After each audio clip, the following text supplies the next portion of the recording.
Hi viewers, welcome to my channel EaseFoodie. నేను మీ శ్రీలేఖని. So ఈరోజు ఏంటి అంటే బెల్లం పాకం గారెలు వేస్తున్నానండి. అది ఎలా తయారు చేసుకోవాలో వీడియోలో క్లియర్గా చూపిస్తాను. Let's follow. సో ఫస్ట్ అయితే స్టవ్ మీద గిన్నె పెట్టుకున్నాను. సో అందులోని ఒక ఫుల్ టీ గ్లాస్ అంత బెల్లం తీసుకురాయండి. సో బెల్లం తీసుకొని వేసుకోవాలి. సో ఈ బెల్లాన్ని వేసుకున్నాను. సో ఇప్పుడు ఇందులో నీళ్ళు యాడ్ చేసుకోవాలి. సో అదే గ్లాస్లోని వాటర్ యాడ్ చేసుకున్నాను. సో సేమ్ మెజర్మెంట్ అనమాట. ఒకటి బెల్లం అయితే ఒకటి వాటర్. సో నేనైతే కొద్దిగా యాడ్ చేసుకుంటున్నాను. సో ఈ బెల్లాన్ని మనము కరగపెట్టుకొని వడగట్టుకోవాలండి. అప్పుడు మనం పాకం కింద తయారు చేసుకోవాలి.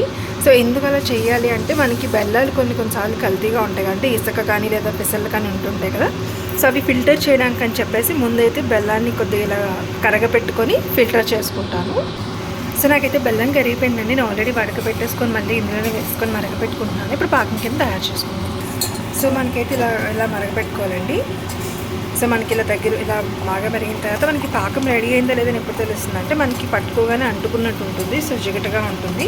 సో అలా ఉంది అంటే మనకి రెడీ అయిపోయినట్టు. సో దీనికి కూడా ఏంటంటే మనకి గులాబ్ జామ్ పాకం ఉంటుంది కదా సార్, అదే పాకం అనమాట.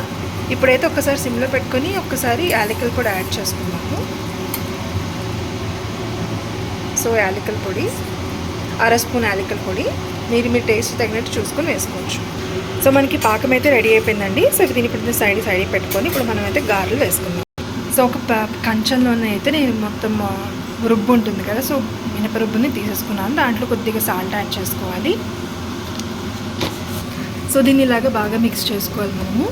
సో ఇలా బాగా మెదాయించుకోవాలి. బాగా మెదాయిస్తే మనకి గారెలు అనేవి బాగా వస్తాయి. ఇప్పుడు ఇందులోంచి చిన్న పోర్షన్ తీసుకొని పక్కన పాల ప్యాకెట్ కవర్ కానీ లేదంటే ప్లాస్టిక్ కవర్ మీద కానీ ఇలాగా కొద్దిగా అప్లై చేసుకొని అత్తుకొని గారెలు వేసుకుందాము. సో ఇలా మధ్యలో చిల్లు కన్నం పెట్టుకొని ఒకసారి మనమైతే గారెలు తిప్పుకొని వేసుకోవాలి. సో అయితే నూనె పైన ఆన్ చేస్తాము. సో నూనె కాగిన తర్వాత అందులో వేసుకోండి. సో నాకైతే ఆయిల్ అయితే హీట్ ఎక్కిందండి. సో ఇప్పుడు దాంట్లో గారెలు వేసుకుంటున్నాను. సో మిగతా వాటిని కూడా ఇలా మనం గారెల కింద ఎత్తుకొని నూనెలోకి ఫ్రై చేసుకోవాలి. సో నేనైతే ఇలాగ గారెలు వేసుకున్నాను. సో అవి వేగిన తర్వాత ఒకసారి తీసేసుకున్నాను. సో ఇలా రెండు వైపులు బాగా వేయించుకున్న తర్వాత తీసేసుకోవాలి. సో మనకి ఈ కలర్లో ఉన్నప్పుడే తీసేసుకోవాలండి. సో డార్క్ అయితే రాకూడదు. సో నేను మిగతావి కూడా అలాగే గారెల కింద వేసుకొని వేయించేసుకుంటున్నాను. సో మొత్తం గారెలు అయితే ఇలా గిన్నెలోకి వేసుకున్నానండి. సో దాంట్లో ఇప్పుడు పాకం వేసేసుకోవాలి. సో పాకం వేసుకున్న తర్వాత మనకి గారెలు అనేవి బాగా పీల్చేస్తాయి అన్నమాట పాకాన్ని.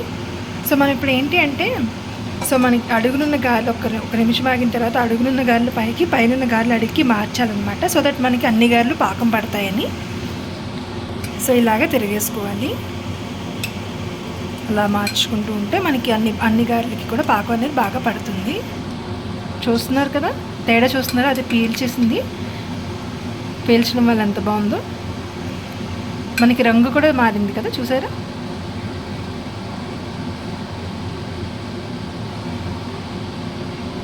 అంతే అండి. ఇలాగే మీరు కూడా మీరు ఇంట్లో ఈ రెసిపీని ట్రై చేసి మీకు ఎలా వచ్చిందో నాకు తప్పకుండా కామెంట్ సెక్షన్లో చెప్పండి.